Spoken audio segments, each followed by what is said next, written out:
بسم اللہ الرحمن الرحیم۔ السلام علیکم ورحمۃ اللہ وبرکاتہ۔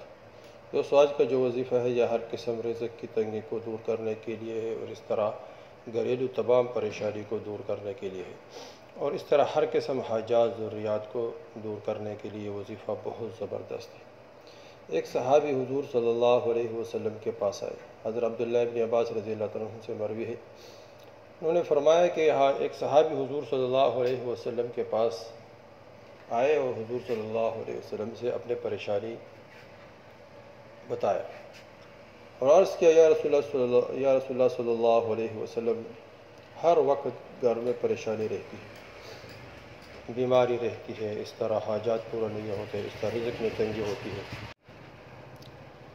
تو یہ تمام پریشانی حضور صلی اللہ علیہ وسلم کو صحابی نے بتایا، تو آپ صلی اللہ علیہ وسلم نے اس کو بہت مختصر سا عمل بتایا۔ وہ کون سا عمل ہے جو حضور صلی اللہ علیہ وسلم نے صحابی کو فرمایا، اور بہت مختصر عمل ہے؟ آپ صلی اللہ علیہ وسلم نے فرمایا کہ جب صبح ہوتی ہے تو آپ یہ پڑھو، بسم اللہ علی نفسی و اہلی و مالی، بسم اللہ علی نفسی و اہلی و مالی۔ صحابی نے وہ پڑھنا شروع کر دیا۔ اللہ جل شانہ اس مختصر سا چھوٹے سے وظیفے کی برکت سے اس کے گھر کی تمام پریشانیوں کو اللہ جل شانہ نے دور فرمایا، اور رزق کی خوب فراوانی کی، رزق میں خوب برکت عطا فرمایا، اور اس کے حاجات ضروریات اللہ جل شانہ نے غیبی خزانوں سے پورے فرمائے۔